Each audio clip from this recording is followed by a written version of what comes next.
And a winning streak is on the line for Justin Bonsignore, looking for the magnificent 7 consecutive Tour wins. He would be the first guy to do that.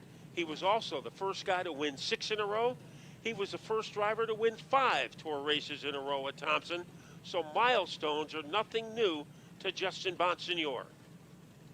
Beautiful moon in the sky. We had a rainbow in the sky earlier in the day today when we were going through qualifying. There was some rain around the racetrack here at Thompson. It never got us, but it has set the stage for short track racing, a Wednesday night tradition. This race for years was run on Thursday nights here at Thompson Speedway Motorsports Park. Doesn't seem to matter what day we run it on, though. This one here always brings a lot of energy and a lot of excitement as the teams begin to roll here off the front straightaway for a handful of pace laps and to set the stage for tonight's race. So there go our cars into motion.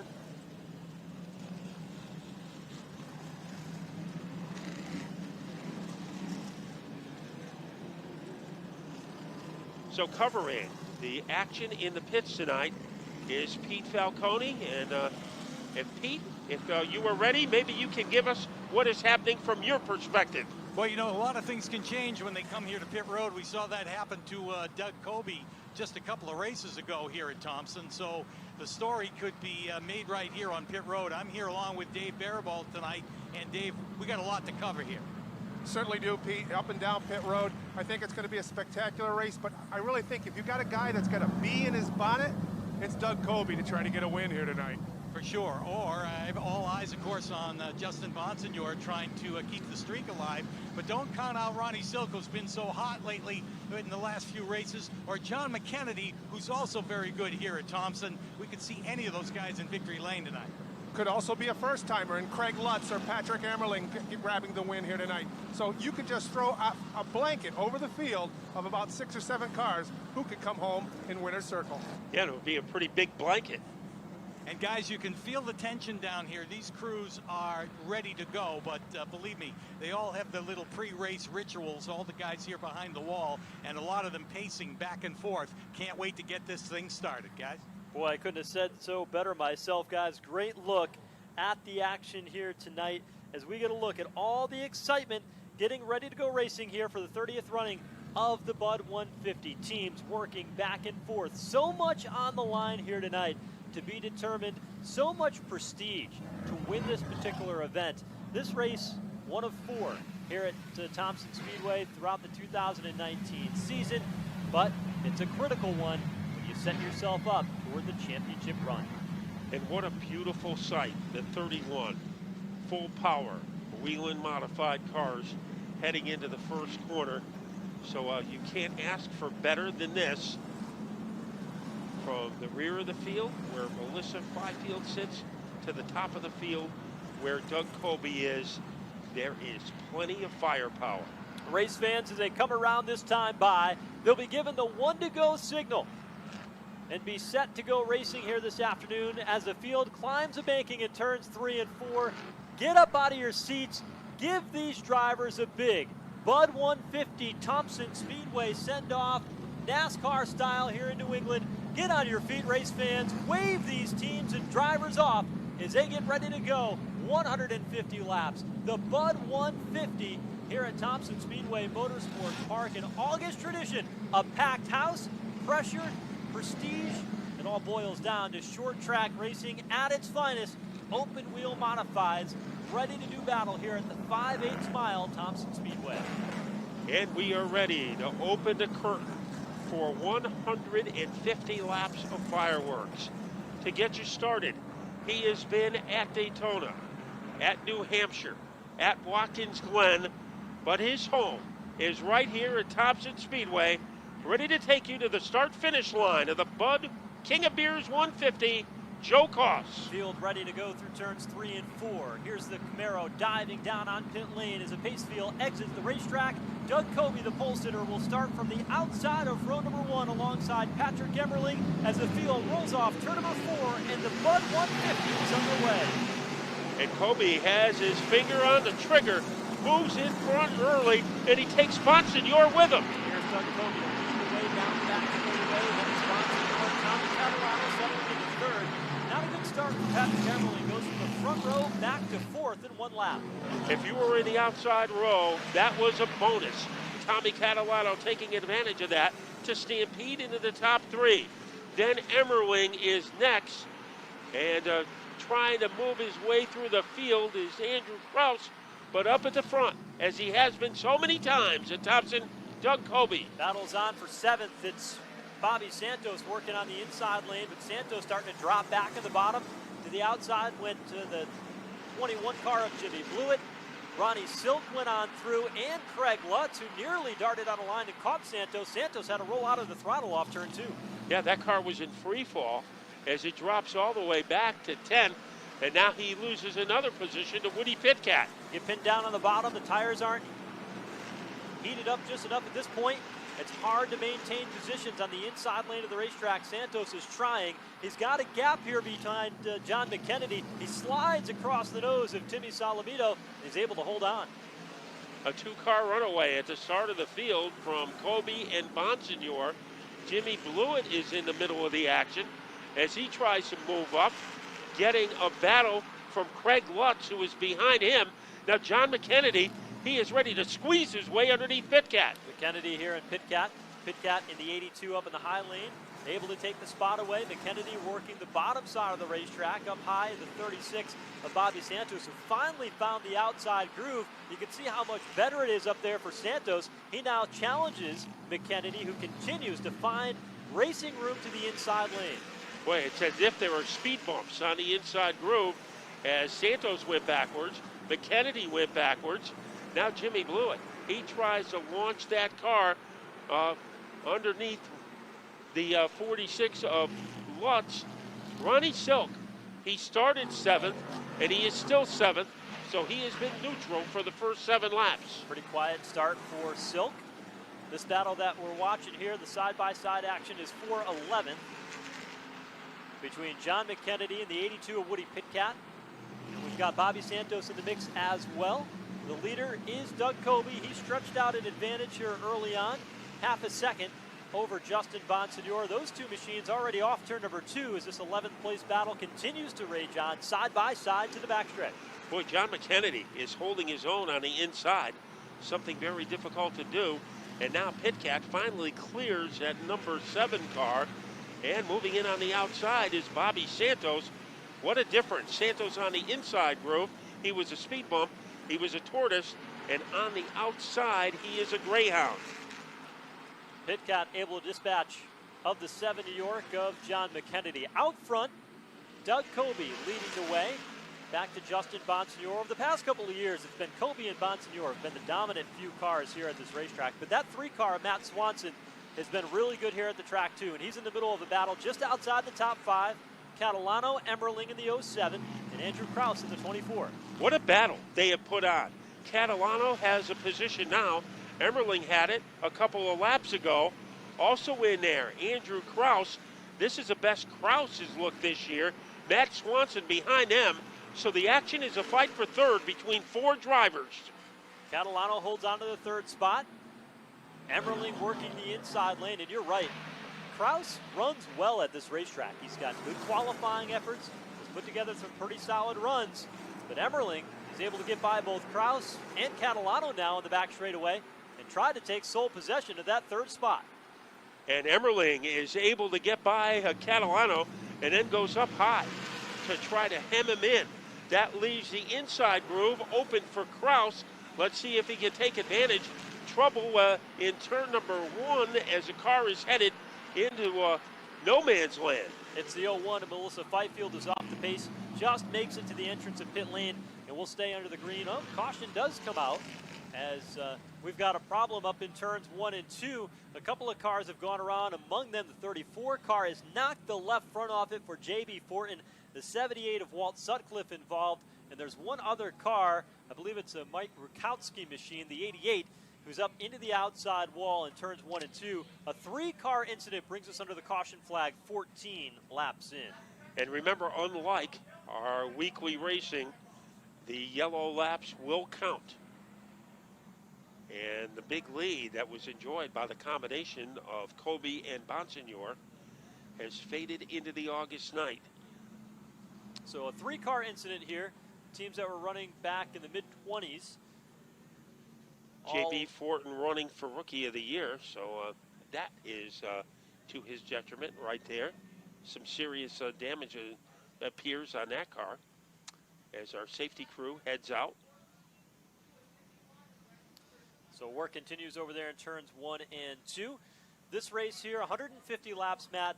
You will want to come down and get some tires here at some point during the race. Typically, Pete and Dave, we see that pit strategy open up some way past the halfway point, but depending on how the race plays out, you might see teams wait until maybe as late as lap 100 to come in and get tires. Well, a little unpredictable, particularly this early on. Pits are technically still closed, Dave, but a little early for somebody to duck in to give them any advantage for late in the race. Yeah, certainly so, Pete. We've got a long way to go in this one. You know, just 15 laps in at this early stage. The only cars that are going to be making it back here, obviously the accident cars. I saw the 78 of Walt Sutcliffe making his way back, a latecomer into that altercation off turn number 1, and it looks like, at the very least, guys, a flat left front tire for the 78 machine. Yeah, Walt Sutcliffe has brought that car down to the infield. Team looking at it, but it looks like he will be retired from the event here today. Is that car back behind pit wall? I think the only reason that cars will come in to make an early pit stop if they're not happy with the performance, and if they're near the back of the field anyway, they'll feel they have nothing to lose and will make adjustments. But it looks like the pits remain closed, so we'll have to have some more drama for at least another lap. It'll be 17 laps gone when they hit the line. We're just scratching the surface of the King of Beers 150. Part of that pit strategy, Matt, also has to do with the size of this racetrack and how hard it is to lap cars here, especially if you have cautions along the way. Stafford, where we raced at last time, a little bit of a smaller racetrack. Doug Coby lapped everybody but, what, 6 or 7 cars. He was so good that day. 6 cars were on the lead lap with 3 laps to go. At the end of the race, right? And that dictates a lot of the pit strategy here for these teams, and that's some of the things that these crew chiefs down on pit road are trying to factor in and how they plan out when they decide to come down pit lane. Well, Justin Bonsignore said that he was leaning to pitting later in the race, and usually everybody says a halfway mark, and Bonsignore said he might come in later than that, and you can't ever find flaws in his pit strategy because it usually works. When you look back at the 2018 season where he won the championship, week in and week out, that 51 team won the race off of pit road. If Justin Bonsignore had the race lead, more often than not, he kept it. If he was second or third, it was pretty often where he came out onto the racetrack and got that lead. We heard pre-race when Dave Barabal talked to him during the light modified feature event. Justin Bonsignore said, you know, it's been a full team effort. It's been not only good setups by the crew chief, it's been the pit crew picking up spots, and that track position has gone a long way for that team. Pete, a couple of cars down on pit road. Looks like the 64 car of Robbie Summers and Eric Goodale in for service. Exactly correct, Joe. They've got the rear up, and they're making an adjustment on the 64 of Rob Summers. The same thing to the 58 of Eric Goodale. It also looks like they're working on the right side rear of the 35 of Andrew Moeller as I make my way further down pit road. You know, Eric Goodale, they have struggled ever since they got here. It has been an ordeal for the 58 team as he heads back out after making an adjustment. He really didn't have that much to lose because he was back in the pack before that yellow came out, and Rob Summers was 23rd, Goodale 22nd, and Moeller 24th. Lights are out around the racetrack. We'll be going back under the green flag here in a moment.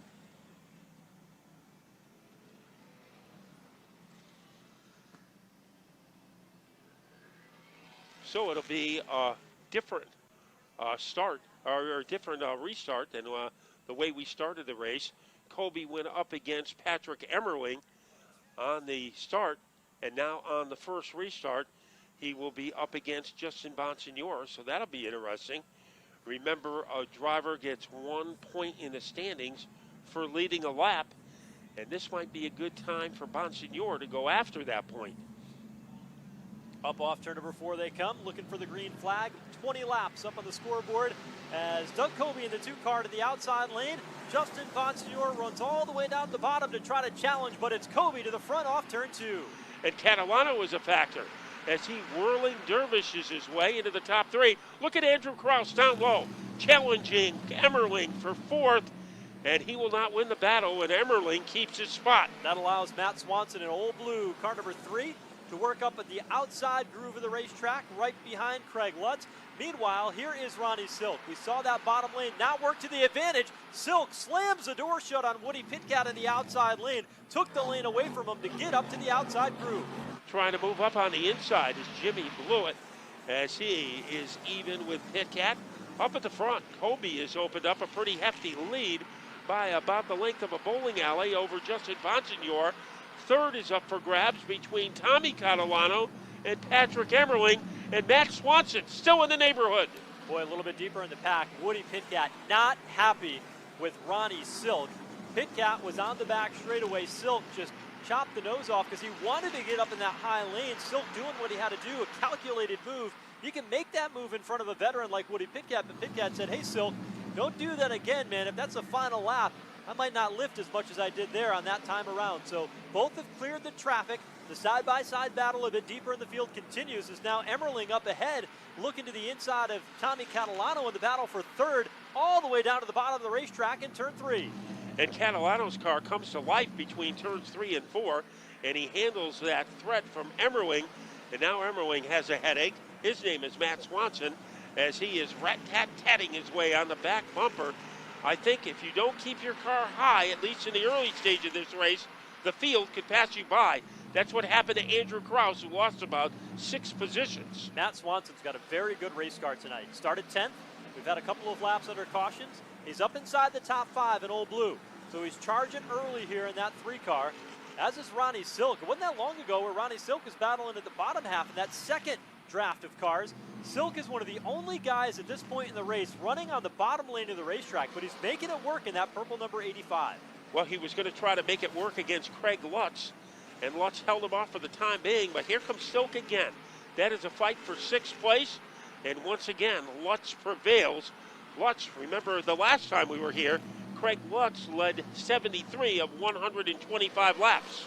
Ronnie Silk is smooth as silk. That's the nickname that he was given years ago, and I never think of Ronnie Silk as being a short run speed kind of guy and being real aggressive like he is now. I always see Silk playing the long game, and to see him being this aggressive early tells me that he's got a lot of confidence in the car that the 85 team gave him for tonight's race. And he continues to try to trampoline his way under that number 46 car Lutz. There he goes again. Is he able to clear Lutz? Lutz making a comeback on the outside, but every time Silk tries that underneath move, he gets closer and closer of pulling it off. You can do that only so far before you chew up those tires working the bottom lane of the racetrack. Silk, you can see the right front brake rotor on that 85 burning up from having to use more brake getting in on the bottom. Boy, this is a different game plan for Ronnie Silk than the one he used at Stafford. Here he comes again. This time he is dead even with Lutz, trying to clear him at the line. And it looks like that hard work is going to pay off for Silk. Not only did he get by Lutz, he's trying to get by Swanson at the same time. So Silk picks up another spot, trying to slide up in front of Craig Lutz, still working that bottom lane of the racetrack. Now draws even with Matt Swanson up off turn number 4. Patrick Emmerling looks in the mirror and says, hey, if Silk can do it, why can't I? He tried to put a move to the inside, but there comes Silk again. So Silk working the bottom. Now here comes Lutz to follow suit, and John McKennedy all following in the tire tracks of Ronnie Silk. Boy, Silk got by Emmerling like Emmerling had cement tires. What a move there, and now he's going after Tommy Catalano to be in the top 3. Now at Stafford, Silk was in 4th place. He conserved his car, so when they had that 4-lap dash at the end, he didn't have to refuel, and Coby did, and that conservative style might have won him the race. Tonight, Silk is completely headed in the opposite direction. Very aggressive. Well, Thompson, you'll typically do have cautions late in the going, and I think that that's a strategy for this team to say history will tell you there's always a lot of cautions in the last 25, 30 laps of this race. I know I'm going to come down pit road at some point and get tires. I know I'm going to take 3 or 4 when I do. I can use these tires up because for me right now, track position is more important. Remember, the 85 of Ronnie Silk, he started in 7th. He backpedaled a little bit under that first start. Now he's gaining some of that lost ground to try to get inside the top 3. And he is in fourth now as he got by Catalano. The man who'll try to catch is Craig Lutz in car number 46. And all by their lonesome at the front of the field, an easy chair alley, are Doug Coby and Justin Bonsignore. I don't think those two guys have worked up a sweat yet. Taking it pretty easy, starting to pick off some of the lap machines at the back end of the field, and they still have a lot of racetrack out front among those machines. The best battle on the racetrack, though, continues to be this one between Tommy Catalano, Patrick Emmerling, John McKennedy, and Matt Swanson. And Swanson's using a lot of his race car. He has got a lot of glow out of the brake rotor on the right front of that 3 car. And Emmerling uses a lot of his car to get underneath Catalano, so he makes a springboard move.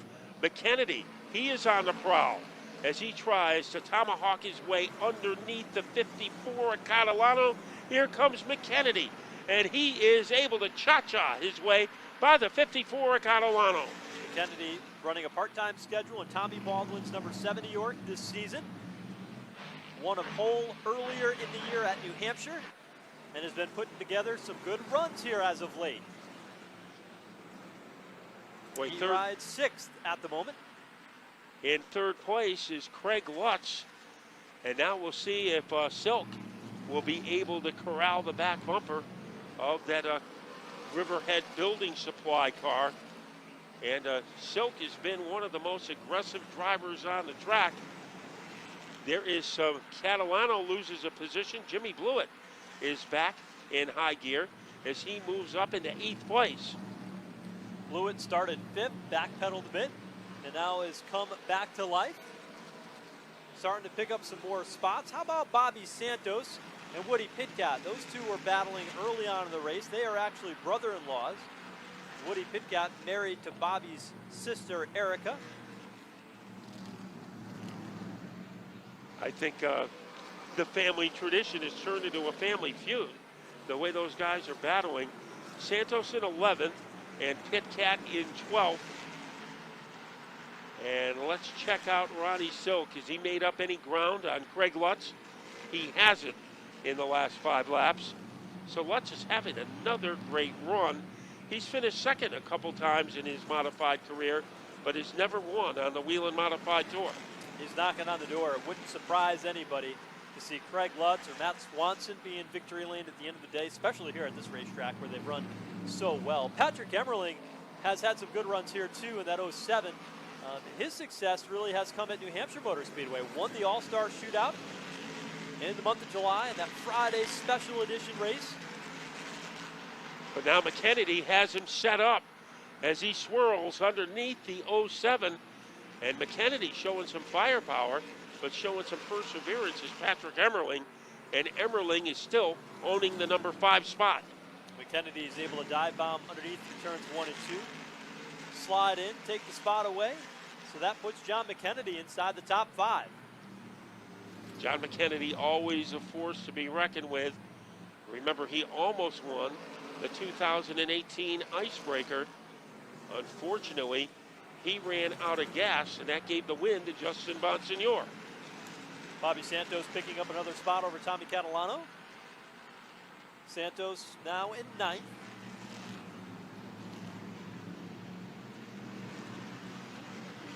And Emmerling is getting an intrusion from Matt Swanson and goes high. He went into the balcony, almost in the ice road truckers section of the track, to try to get some grip against Emmerling. So Emmerling, he knows that the smiling face of Matt Swanson is behind him. And here comes Blewett. So Blewett is on the upswing. Now Jimmy Blewett's got a lot of speed here. Long run in that 21 race car. We're 49 laps into tonight's Bud 150. Still 101 laps to go. A lot of racing still to be played out here. Good action throughout the field. Tommy Catalano is able to get around one of the slower cars, Michael Rutkowski. And actually, Craig Lutz. Remember, we wondered when Silk would be able to catch up to the number 46. I think Lutz is pulling away from the 85. Silk might have used up his tires trying to get back up through and get the track position that he had lost after that first couple of starts, and try to keep touch with the leaders. So far tonight, it's been all Doug Coby in the Mayhew Tools #2 machine, the Phoenix Communications 51 for Justin Bonsignore. These two fierce rivals on the racetrack. They play it up that way in social media. Behind the scenes, they're actually pretty good pals, Coby and Bonsignore, but they love the attention they gain by being the two rivals leading the way in the Whelen Modified Tour. So that difference you see between Coby and Bonsignore, that is 0.3 of a second. So not very much separating our top two. And back to the battle of Jimmy Blewett and Matt Swanson, which is the battle for the 7th spot, is well behind the race leaders. As Blewett comes across the line here, he's half a lap behind Doug Coby and Justin Bonsignore. Yeah, as he is 10 seconds behind Doug Coby. So that can be an eternity out here on the 0.6 of a mile track at Thompson. Doug Coby, he has led every lap so far, as he has picked up 1 point for leading a lap. And if he can stay in front for 20 more laps, he will lock up another point. And right now, he is coming close to one of the slower cars. It's Michael Rakowski in car number 88. And it won't be too much longer before Coby is in striking distance of that car. Coby doing exactly what he's done the last couple of races, especially the last time out. You lead a lot of laps early. But if you're Ronnie Silk, you don't have to lead a lot of laps. You just have to lead the right lap. And he's the guy that's won the last 2 races in Whelen Modified Tour competition. Bonsignore has had some strong string of finishes earlier in the season. Was on a tear, not as strong the last 2 races. He even won a race in Riverhead, New York when he went across the start-finish line backwards, spinning to the checkered flag to Justin Bonsignore. He's had a lot of things go his way in that 51 car as well. And now Chris Pastriak trying to get underneath Woody Pitkat. That is a battle for 13th place. And it looks like Pastriak in the Michael V. Williams Build Renovate number 75 car is able to take the spot away from Woody. And those two guys are trying to stay on the lead lap because they're only about a turn ahead of the race leaders, Coby and Bonsignore. Pastriak, Pitkat, Sammy Ramu, a Sunoco Rookie of the Year contender in there as well. And then right behind them is Blake Barney, Doug Coby, and Justin Bonsignore. A moment ago, Eric Goodale went down a lap. He was on pit road under that first caution to try to get some improvements to that race car, but he's got an evil ride here tonight under the full moon skies at Thompson. That car just not working the way he hoped it would. And that is unusual. Eric Goodale started the night 5th in the points, even though he really hasn't peppered the podium this year with a lot of good finishes. He was in the top 5. Where is Doug Coby? Bonsignore is staying with him. Remember the last time we checked, he was 0.3 of a second behind Coby. He still is 0.3 of a second behind Coby after lap number 61.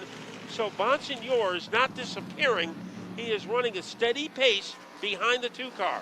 Visually, Justin Bonsignore is starting to chew away at the advantage that Doug Coby had. They've been working through some of the lap traffic, but most of the cars have been pulling down to the inside lane of the straightaway, allowing the leaders to bypass around the outside lane. But Bonsignore has changed his line a little bit. He's entering the turns a bit lower, and he's starting to chip away at the advantage held by Doug Coby. And right now, it appears there are about 23 cars on the lead lap. And here is Bonsignore. He is picking this opportunity as Coby tries to get by Ramo to move closer. As Bonsignore was a threat, he cut it to 0.2 of a second, his deficit. Woody Pitkat trying to claw his way and stay on the lead lap, but it's not going to happen. Pitkat goes down a lap in the 82. Coby gets on through, and now he's able to open up his advantage as Bonsignore got tied in a 3-wide battle for a moment there with the slower Kevin Shea machine, the 41 to the bottom, and Woody Pitkat. He didn't want to split him 3 wide among the lap cars and gives up a handful of car lengths to Doug Coby. Boy, that was hair-raising for Bonsignore to pick and weave his way through traffic. And Coby went from a 0.2 of a second advantage to a 0.7 of a second advantage while Bonsignore got bogged down in slower traffic. Yeah, gets a little bit of breathing room over the second place machine of Justin Bonsignore. Craig Lutz hasn't really been able to close in at all in the 46 among that battle for the race lead. Lutz is well behind, straightaway and a half, almost half a track behind in the third position. So it's really Coby and Bonsignore, no surprise, that are the class of the field, Matt. And we're only 7 laps away from seeing the halfway cross flags displayed here in this Bud 150. And that would put another point into the wallet of Doug Coby. Craig Lutz has been very steady, and he is leading Ron Silk by about 3 seconds. So Lutz doing another good job. He seems to be right at home here at Thompson. Now that Bonsignore was able to get through the lap traffic of Woody Pitcat, he's starting to reel Doug Coby back in again, as Coby surprisingly puts Timmy Salamito a lap down again. Former World Series winner here just a few years ago at Thompson, one of his better tracks in those hot couple of years for Timmy Salamito. So surprising before halfway to see him end up a lap down tonight. As he started his career at Riverhead, and his best finish this year was a 3rd at Riverhead. Now Bonsignore has to tap dance around the 54 car of Tommy Catalano in order to stay within striking distance of Coby.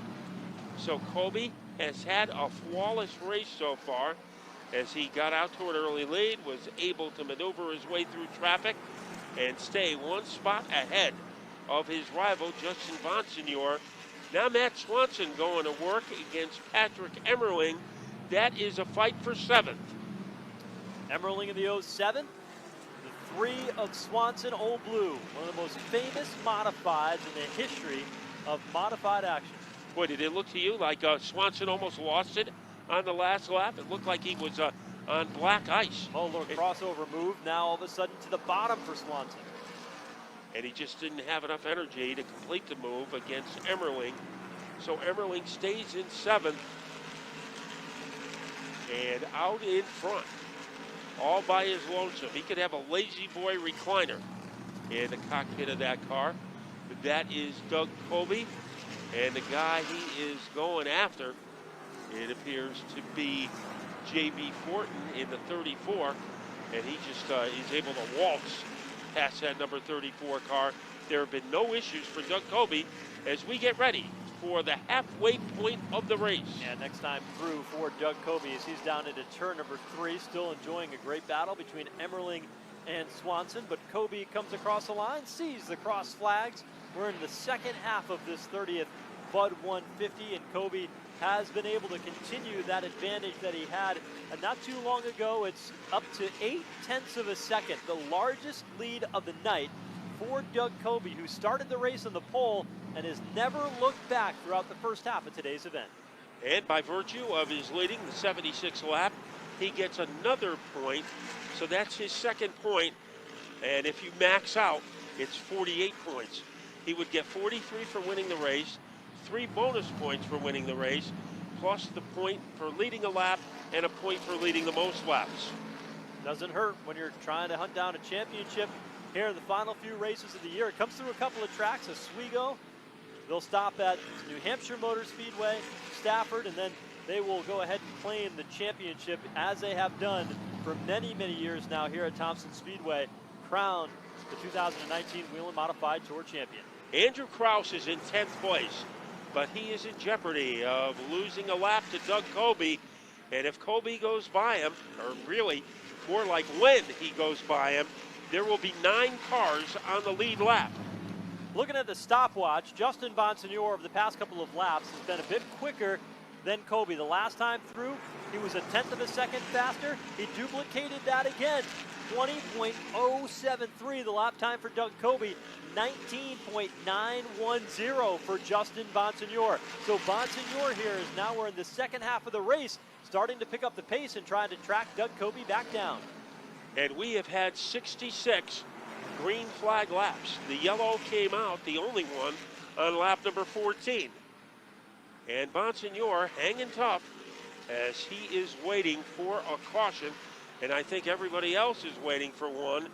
Even Doug Coby looking forward to make that 3-tire stop Remember, the teams can change as many as 4 tires. That is what they are allotted to during the feature. We were watching the progress of both Ronnie Silk and Jimmy Blewett. Wasn't that long ago that Jimmy Blewett had picked up a spot. Now he's hounding the back bumper of the 85, or Ronnie Silk got out of shape that time through turn 2, did Blewett in the 21. Boy, he got between one car and the wall, so kind of a Evel Knievel type move for Blewett. Now he goes down low against Ronnie Silk. That is a fight for the top 5 between Silk and Blewett. Strong run tonight. Trouble in between turns 3 and 4. Ramo involved. And we have our second caution on lap number 83. Is that Tommy Catalano who was involved in car number 54?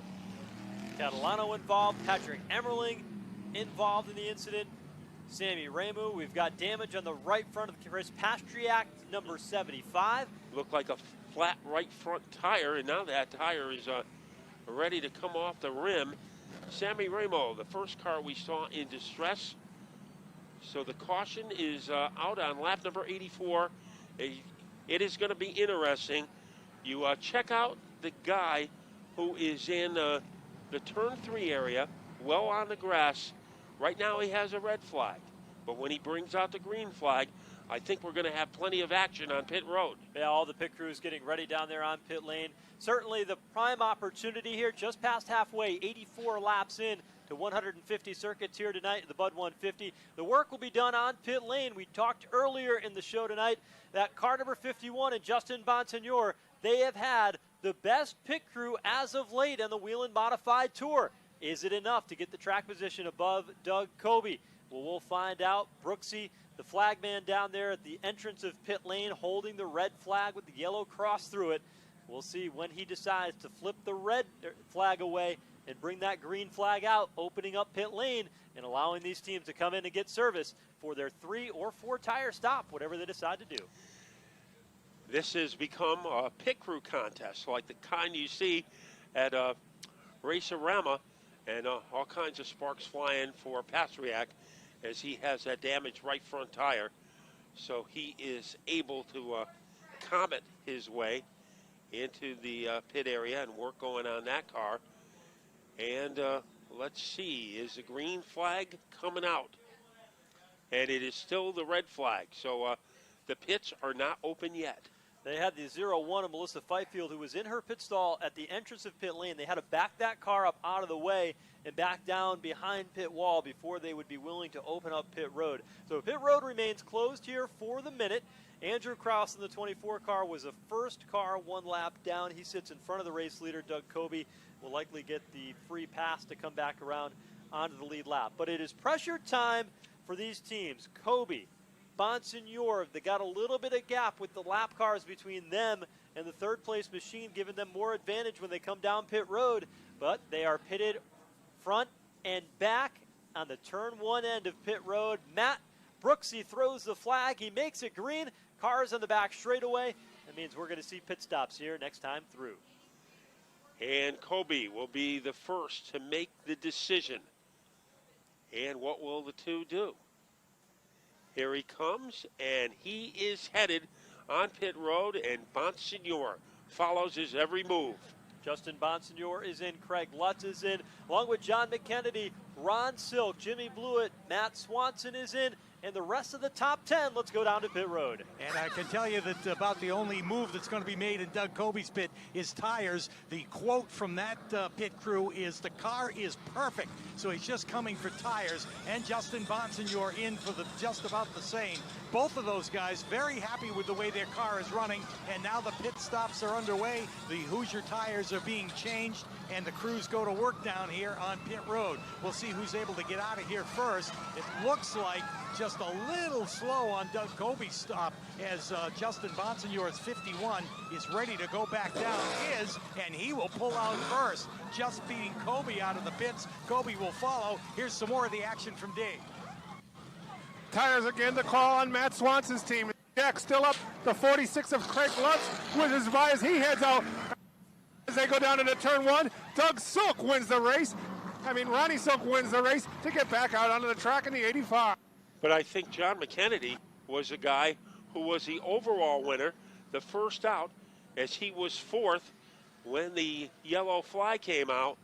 And we'll update you on the running order in a minute. he is now number one. There's more action down on pit lane. Timmy Salavito, Woody Pitcat, and some of the lap cars are in, guys. More pit stops on pit road. And pretty much the same service as we reported for the leaders, as they're definitely all wanting tires when they get down here. A perfect point in the race to do that work, to get that service done, and a few of these guys looking for a few adjustments too. You know, Joe, that John McKennedy came out of the pits in such a hurry well before Bonsignore.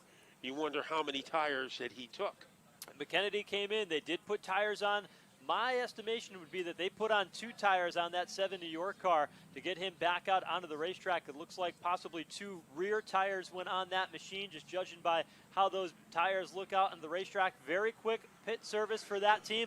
Justin Bonsignore and his team, super smooth on pit lane. They took 3 tires. They get out second. Doug Coby took 3 tires in the 2 car. They come out third, and that restacks the entire field here. So here's how they run.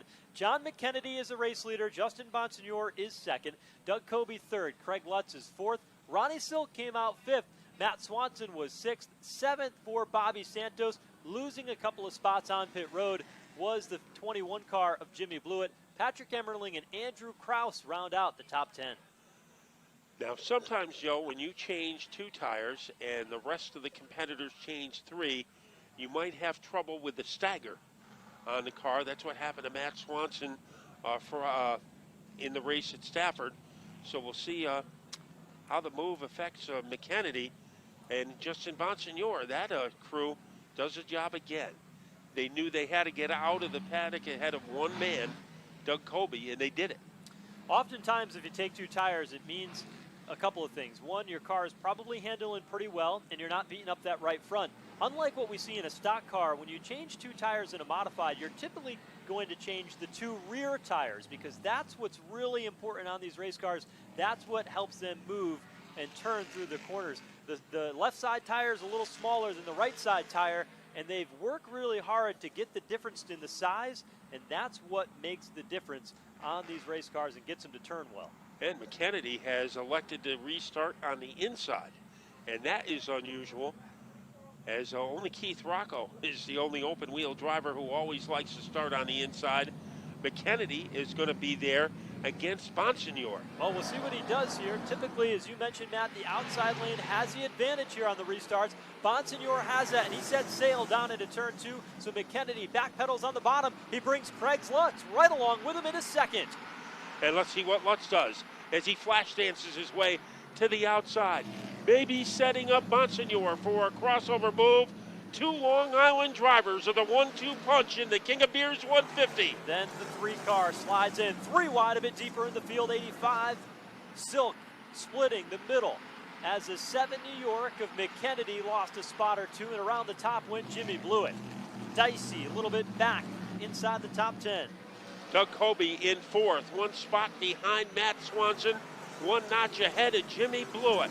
We have a battle raging for the lead. Craig Lutz aiming his car down low. Will this be his opportunity? Here comes the Lutz Cracker. And Craig Lutz heading to the line. The leader of the King of Beers 150 on lap number 94. And the crowd here at Thompson Speedway loved it, on their feet cheering Craig Lutz as he drove to the lead around Justin Bonsignore, who's trying to win 7 straight here at Thompson Speedway over the past 2 seasons. Craig Lutz, who has never won a Whelen Modified Tour race, is 55 laps away from the checkered flag, and he is out in front. Remember at the Icebreaker, he was headed for a top 4 finish when he had a problem with Eric Goodale late in the race. Then in the June race, he led for 73 laps. Justin Bonsignore was able to grab the win from him. Right now he's trying to pull away from Bonsignore, and Swanson and Coby have moved up. The top 4 drivers could fit in a hula hoop as they head into the 3rd turn. Coby didn't get a very good start that time. Now he's trying to make up for lost ground and lost time. He goes to the inside of the 3 car to move into 3rd. So Coby now back up to 3rd. He sets his sights squarely on the 51 of Bonsignore. Remember that late charge he made at the icebreaker after he was penalized for running over a hose. He was able to go from the back of the pack to 6th in just a handful of laps. Now he is going after the back bumper of the Justin Bonsignore car. Coby is definitely on the attack. Being very aggressive here. Coby is there. Bonsignore knows this could make the difference in whether or not he wins tonight. Can he keep Coby behind him? Inside lane, Coby looking off 4. And Coby trying to find some elbow room underneath the 51. Matt Swanson a little bit off the pace in 4th. Then we have Bobby Santos. Remember, we were writing his obituary column earlier, and now he has moved into the top 5. So Santos on a charge here after the caution flag. He's just a little bit out of reach of this battle here that we watched. Craig Lutz the leader, and Bonsignore and Coby, who have been dominant all day so far, now battle for 2nd. You see the sparks flying off that right front of Coby as he gets onto the brakes in turn 3. One thing that Craig Lutz would love to see, the battle for Bonsignore and Coby to last for a while, because if they're paying attention to each other, they're not going to be paying attention to him. Here comes Coby with a make-or-break move underneath Bonsignore. Trying to make it work through turns 3 and 4. Can't do it there. Coby has to settle back in line. Bonsignore holds off the charge. Meanwhile, though, Bonsignore is starting to reel in that 46 of Lutz. He picked up 1/10 of a second on the last lap. Now Lutz leading by 0.29 seconds as he is able to jackhammer his way off the turn. No question, Bonsignore has found some velo in that number 51 car. Bonsignore is coming. Coby is there, 3 cars. So close together, deeper in the field. Where did John McKennedy go? Well, he's working in the bottom half of the top 10 in the Hornet's nest with that 2-tire change, trying to get it back underneath him in that 70 York car and try to get by Tommy Catalano directly ahead in car number 54. Lutz maintaining his 0.29 second advantage over Bonsignore.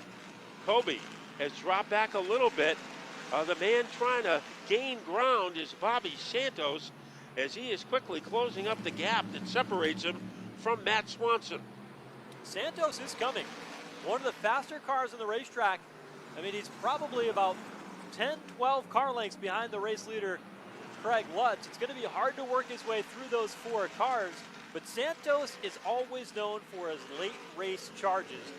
Always has a lot of speed at this point in the race. 44 laps to go. No surprise to see him charging at the end. Sometimes the beginning of the race is irrelevant for Bobby Santos. It's what he does after the halfway mark that counts. Lead for Lutz is 0.3 seconds, 36 seconds.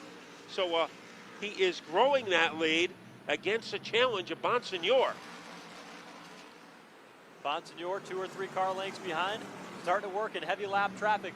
Lutz has been running toward the front of the field, but he hasn't been in this position late in the going of a race where he's got to dictate how to get through lap traffic. Fortunately, so far tonight, it's been pretty spread out, but not too long from now, another 5 or so laps, they're going to catch the back end of the field where there's a lot of action.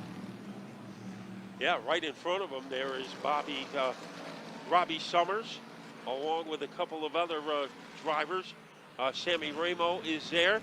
So when they catch up to those guys, Andrew Moeller in the 35, it is going to be a barn burner. We've got trouble for Tommy Catalano, who had a problem with his car as it came off turn number 4 and has slowed to a stop now between turns 1 and 2. He was in the middle of that pack that was racing intensely for position, and now Catalano's car was off the pace. He coasted it up to the high lane of turns 1 and 2, but it's come to a stop, bringing us under the caution flag here, now 40 laps from the finish. The question I had was John McKennedy now. He only took 2 tires. He's got a couple more still in the holster that he can go after. McKennedy is still on the lead lap. He's in the 9th position. Does he come down and get 2 more tires and have a 15-lap advantage on Hoosier rubber than the rest of the field? So right now the red flag is out as McKennedy goes by the pit entrance. So we'll see if he comes in. That's a good point because he could get rubbered up for the stretch drive. Craig Lutz in car number 46. He was on his own team, and about this time a year ago, he moved into the 46 team where Kevin Goodale, 2 years ago, Kevin Goodale had that car, and it was driven by Woody Pitkat, and then they made a mid-season move, and Lutz moved in, and it turned out to be a pretty good partnership. Yeah, Jeff Goodale drove the Goody Motorsports number 46, decided to step away, and when the opportunity rose after a couple of drivers ran this car, Craig Lutz made it work. Immediately impressed, won a pole position almost right away, and then from that point forward, it was Craig Lutz who just dominated, kind of came onto the scene out of nowhere, Matt. You've documented his runs at the Waterford Speed Bowl and SK Modified competition. No stranger to the short tracks in Connecticut, but when it came to running at Stafford and running at Thompson and running the other tracks on tour, he was a relatively unknown driver. But here at this racetrack, Craig Lutz has had very consistent runs year in and year out. Yeah, the first time I saw Craig Lutz, it was on a freezing March afternoon for the opening practice, as Craig Lutz was one of the few Long Island drivers who didn't get started at Riverhead. He went to the Connecticut tracks. So the green flag is out. Will there be any takers? Ronnie Silk is one of them as he comes in. Also Bobby Santos, who is in the top 5. He comes in. Emmerling is in. Woody Pitkat is in. And as you predicted, Joe, there is John McKennedy ready to make another pit stop. Let's go down to pit road. Yeah, and John McKennedy, we hear from his pit that last time took one tire, and it wasn't a new tire. It was a scuffed-in tire already that they'd had some laps on. So this time around, they're taking advantage of doing the full tire change as they would have the last time. He wanted to get the track position last time. Didn't really work out in his favor. This time, they'll put all those new Hoosier tires on there and give him a little bit of an advantage. We're going to check on some of the other cars here on pit road, too.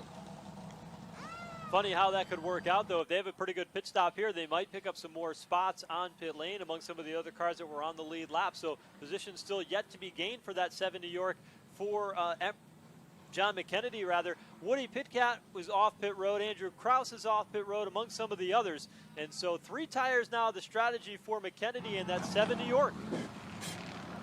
Let's go back to pit road. It was a right rear tire for the 07 of Patrick Emmerling, just an adjustment on the 85 of Ronnie Silk, and they sent those cars back out.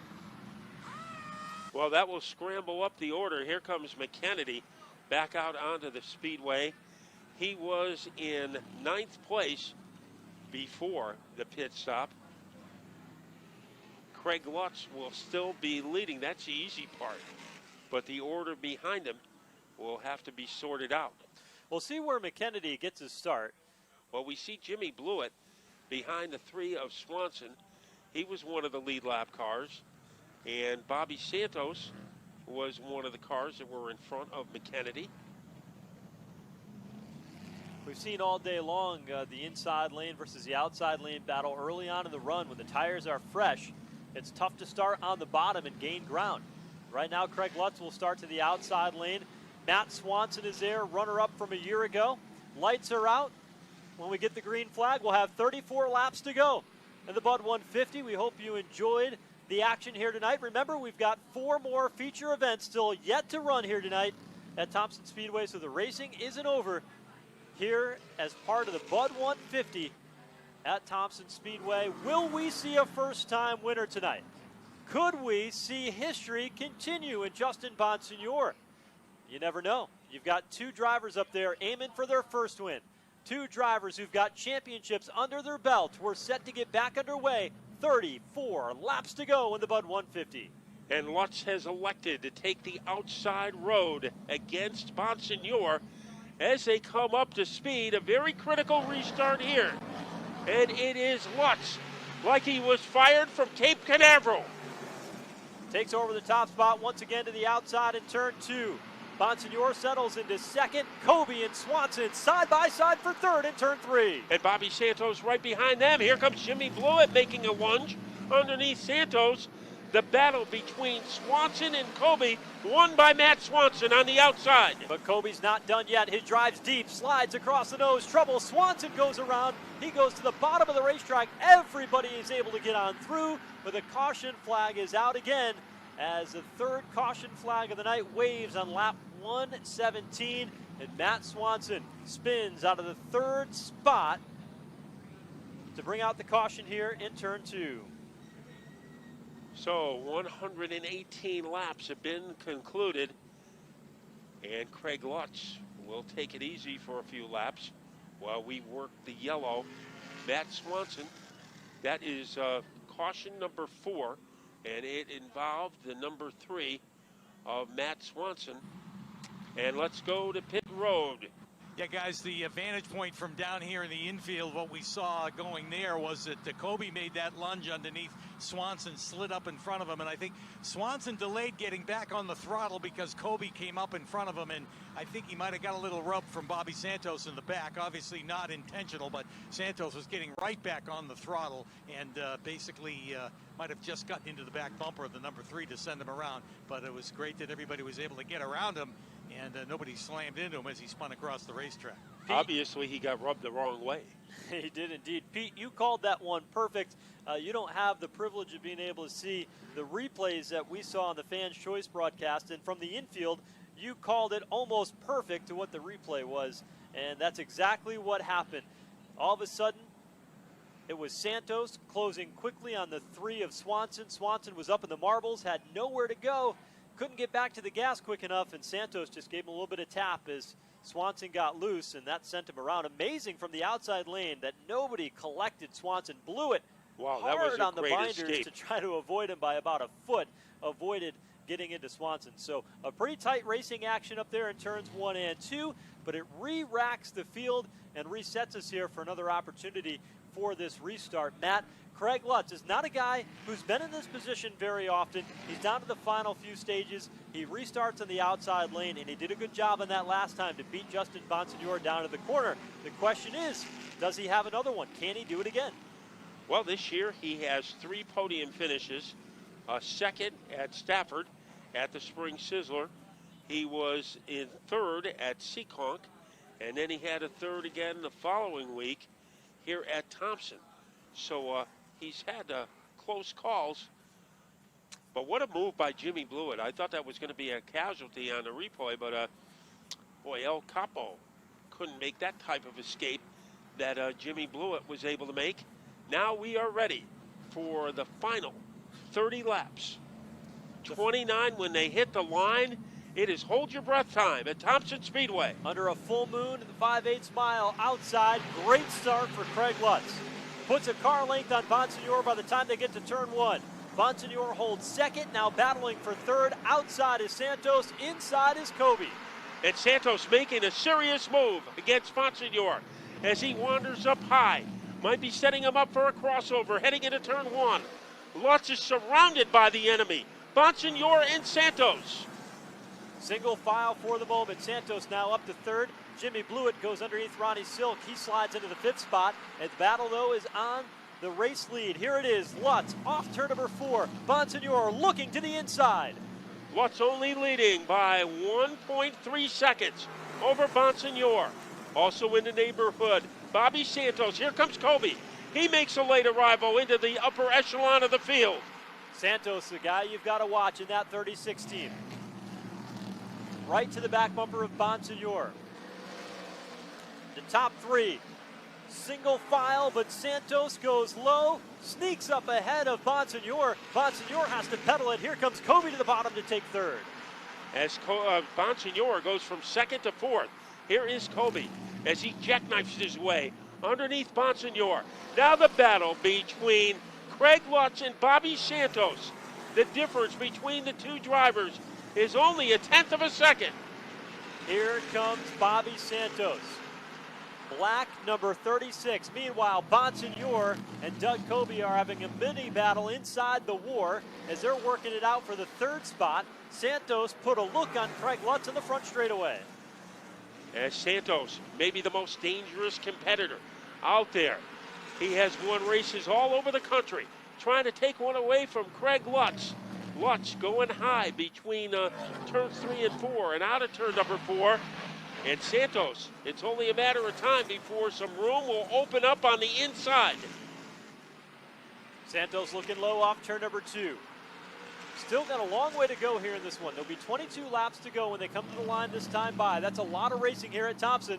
But Santos from Franklin, Massachusetts now draws to the inside of turn number 1. Outside is Lutz, and Bobby Santos, to the cheer of the crowd here at Thompson, takes over the top spot in turn 2. What an exit by Santos off of turn number 4, and that enabled him to dive bomb underneath Lutz. Can Lutz pay him back?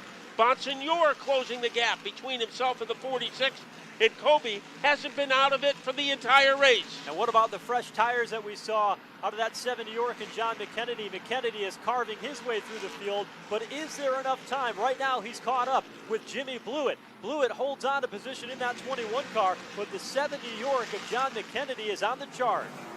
And it is hard to get around Jimmy Blewett in a hurry. It usually takes a few laps. Here comes McKennedy. Oh, a little love tap to the back to give him some room on the inside. So McKennedy is able to pound his way into the top 5. McKennedy working the outside lane. Blewett down low. Blewett holds on. McKennedy tries to cross him up off turn number 2. Didn't have the line to take it away that time, and he stays back in the 6th spot.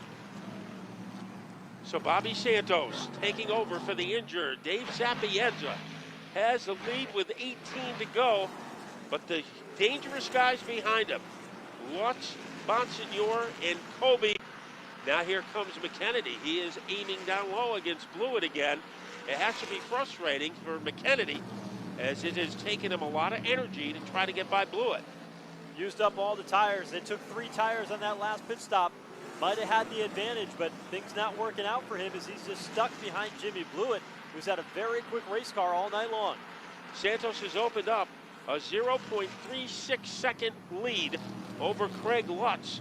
So that lead continues to get fatter for Bobby Santos.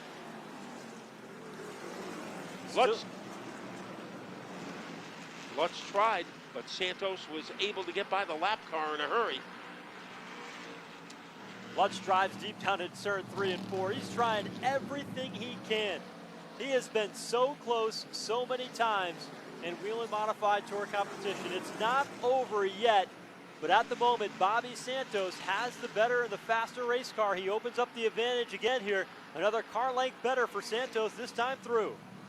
So that last pit stop, it didn't work for McKennedy, but it sure worked wonders for Bobby Santos as he's trying to stretch it out over Craig Lutz. Bonsignore drifting off the pace in 3rd, Coby in 4th, and then having their own private war, Jimmy Blewett and John McKennedy. Ronnie Silk leading the next group of cars. Well, Matt Swanson is coming back. Yeah, Swanson still has a very quick race car.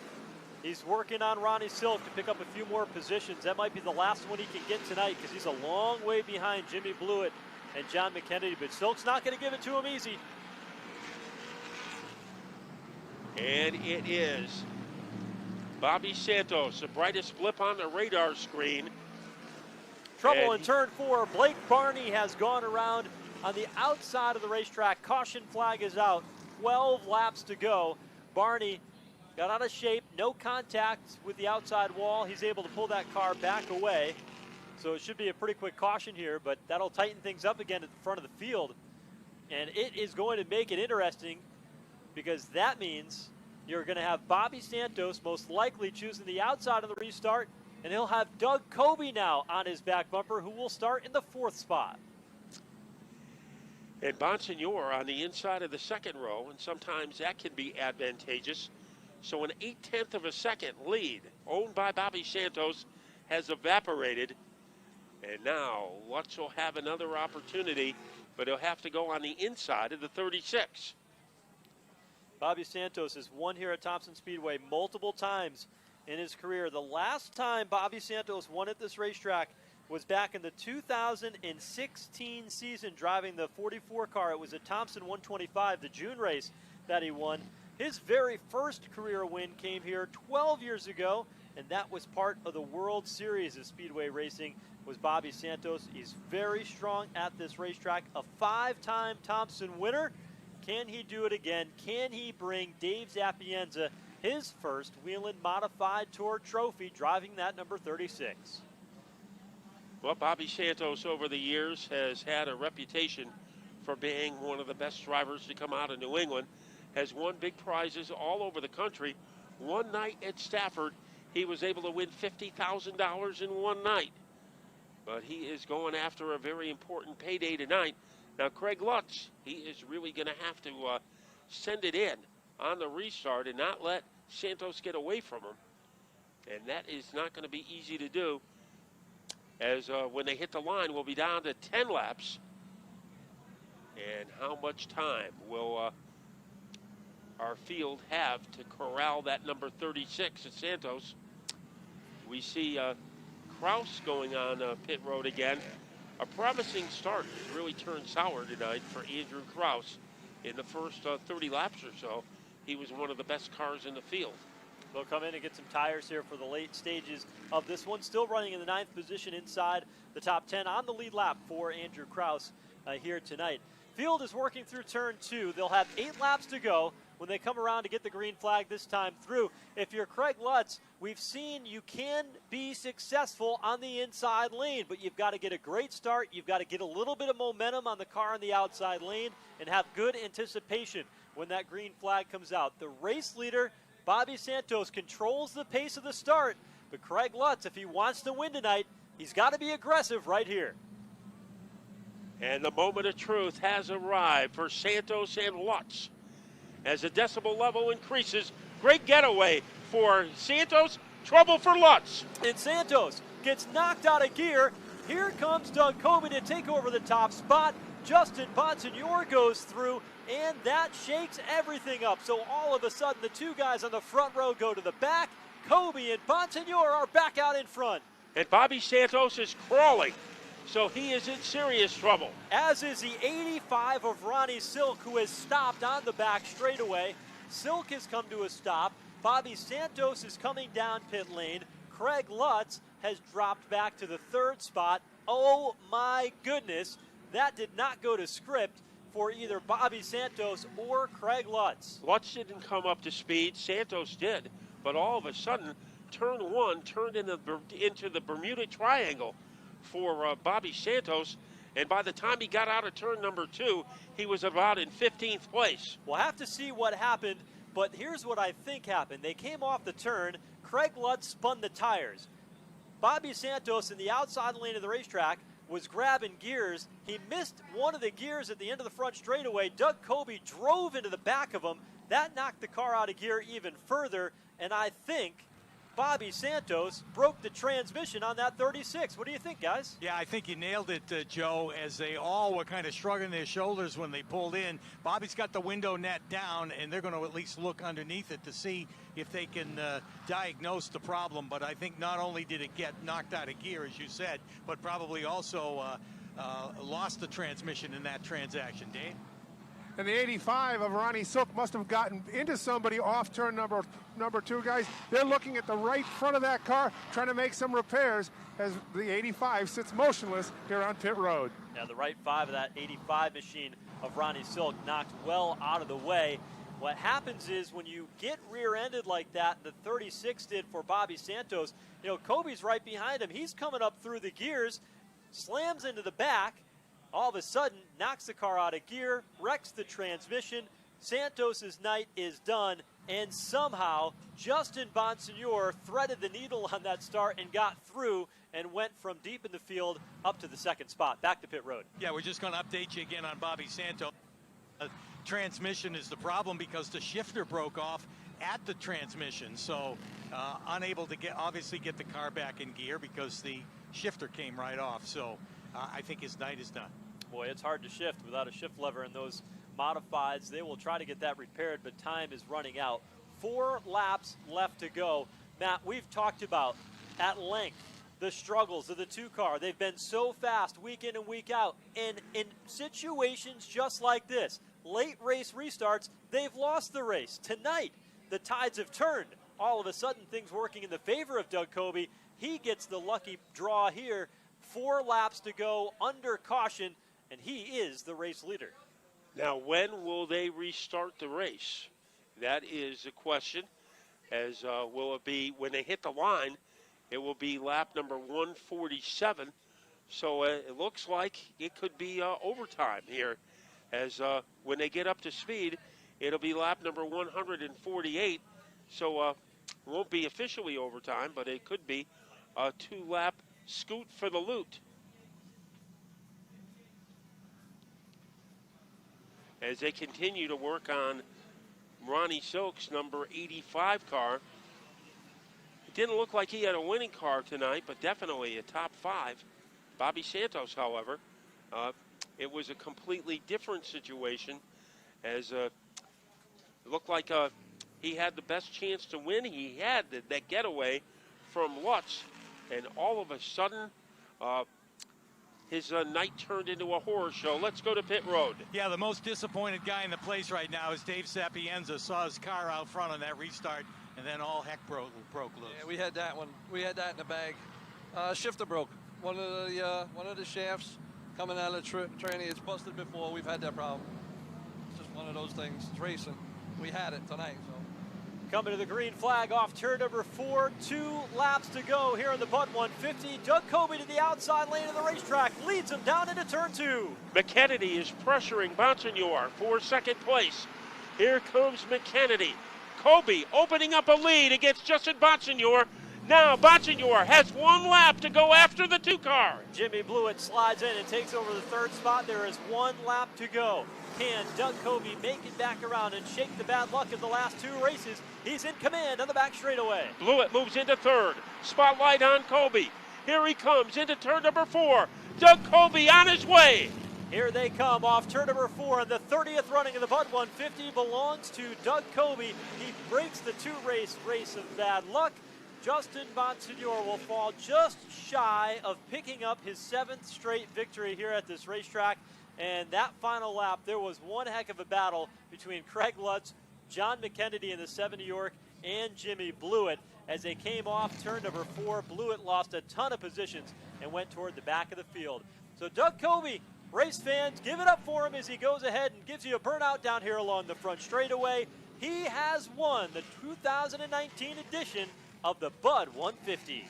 Frustrated in New Hampshire, frustrated at Stafford, victorious at Thompson. Doug Coby gets through this race. It wasn't perfect, but it was cleaner than the last few have been. And Coby somehow able to prevail here tonight. Wins from the pole, makes a statement victory. Got a little bit lucky with that restart and the transmission problem for Bobby Santos and the team, but he made the right move when he had to, darting down to the inside. And Justin Bonsignore, he was right in the middle of a 3-wide move to get through that as well when Santos basically stopped in front of the entire field. Unbelievable finish tonight for this Bud 150. Let's go down trackside and hear from some of our top 3 finishers. First with Justin Bonsignore. Yeah, Justin Bonsignore. Unfortunately, that streak gets broken tonight, but you still had a good run. Yeah, the seas parted on that restart. We were probably, not going to win the race. Bobby had us all covered with that extra tire he took, but I think we were a little better than Lutz, and then I don't know what happened on the restart. I was spinning my tires, couldn't get going, and I saw Doug making all types of evasive maneuvers, but sometimes you just got to be lucky, and, they were in position, had a great car tonight, didn't have a great pit stop, and still won the race. So we knew it was going to end at some point, but to still run second tonight is nothing to be ashamed of. Real proud of my Phoenix Communications, ClearComm IT Solutions, Fury Race Cars, Robert Yates Engines, my whole team, Ryan Stone, been doing a great job, but hey, we'll try again for a new streak at the World Series, I guess. You betcha. Thanks, guys. All right. Thank you, Justin Bonsignore, who comes home second. And here's a guy that had a great run tonight. He'll take 3rd place, as Craig Lutz had a good run in this number 46 tonight. Yeah, we started 9th there, so we had a little work to do at the beginning. But the car, we usually struggle a little bit in time trials and practice, but the car always races awesome. We drove from 9th to 3rd there on that long run, and then put tires on. The guys had an awesome pit stop, and then took the lead for a while. My spotter, John Sanford, he does an awesome job helping me around here, and just a little bit closer. Well, congratulations on the podium finish. Thank you. He's happy. He's tired, but he's happy. Craig Lutz comes home 3rd this evening. Boy, Pete, Craig Lutz has been knocking on the door here at Thompson Speedway. Again, comes up just a bit shy of getting that win. And we want to remind everybody the NEMA Midgets are coming up next. So we still have 4 feature racing tonight. So 4 features to go. So stick around. You are going to be rewarded with some breathtaking feature racing. In a moment, Doug Coby will climb from his race car. Give him a big round of applause when he does. He'll do his interview for television with Derek Perniciglio first, and then we'll hear from our race winner down at Critical Signs Victory Lane. But I think Justin Bonsignore said it best. Sometimes you better be lucky than good. Doug Coby was good today, but until the end, he didn't have the luck until that final restart when Santos and his team had that broken transmission, allowing Coby to sneak on through and get the win tonight in the Bud 150. A broken shifter for Bobby Santos, and that broke the recent string of bad luck for Doug Coby. So Doug Coby, he had the unfinished symphony finish at New Hampshire. He was second with 2 laps to go, and those 2 laps were never run. As he comes out of the car, Doug Coby. Coby now a multi-time Bud 150 winner. Gets that monkey off his back over the past couple of races and makes pretty good strides, Matt, towards another Whelen Modified Tour Championship. And will go down in history as one of the best drivers. We don't know when his career will end up winding down many years from now, but already he's got a Hall of Fame record book on his career.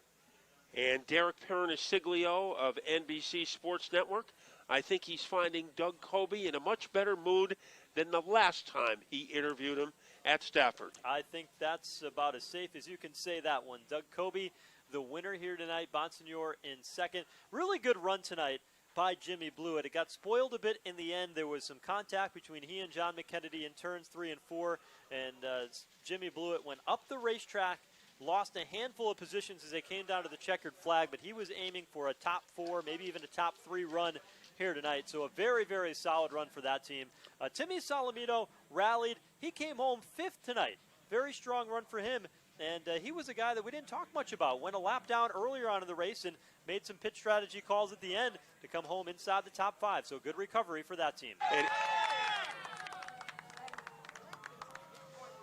Well, let's go down to Critical Signs Victory Lane and hear from our winner with Pete Falcone. Some very happy people down here in Victory Lane, and probably the happiest is Doug Coby. Oh, a little birthday celebration. I still have 4 days left, so nobody has to join in on that. But thank you guys. I've been racing at Little T on these grounds. I've been racing out here since 1987, and the little track, the big track, the clubhouse, sitting on the hill watching cars here. This is a special place for me and my family, and what a great win tonight. My last Modified Tour race in my 30s, and I won it. So what a great decade it was for me, and I hope 40s are even better. But what a great car tonight. I mean, we dominated early, and the 51, 46, and 36 kind of had us covered at the end. I'm going to admit that. We were struggling for grip, and you know what? On a restart with 20 to go, you can't choke the field up that much because we're all going to spin the tires, and I spun them a little bit less. And I think Bobby missed a shift, to be honest with you, because I gave him a pretty good shot and then hung a left, and luckily he kind of got the lead there. So winning move tonight, could have been spun out and wrecked the whole field the next night. So just good luck for us tonight. Real happy of our Mayhew Tools team tonight. Yeah, an early birthday present. Oh, yeah. Okay, congratulations. Thank you. I want to thank Budweiser for sponsoring this race. You guys have done this all the time. We really appreciate you guys supporting us, and you great fans here at Thompson. Really, from the bottom of our hearts, everybody on the tour, we really appreciate coming out tonight and watching us. And speaking of Budweiser, Mike Rosen from Budweiser and Levine Distributors is here to present that beautiful trophy for Doug Coby, the winner of the 30th annual Bud King of Beers 150 here at Thompson, guys. Well, thank you very much, Pete. A beautiful trophy indeed, one that Doug can add to his collection now. 6 times a winner here at Thompson Speedway Motorsports Park. This place has been good to Coby until Bonsignore showed up, and then Bonsignore started winning all of them. But a great battle between those 2 championship contenders here tonight. And the third contender that we were talking about, Ronnie Silk, had problems at the end of that one too. And so certainly the championship points going to continue to shuffle when we get done tallying up everything heading into the final 4 races of 2019.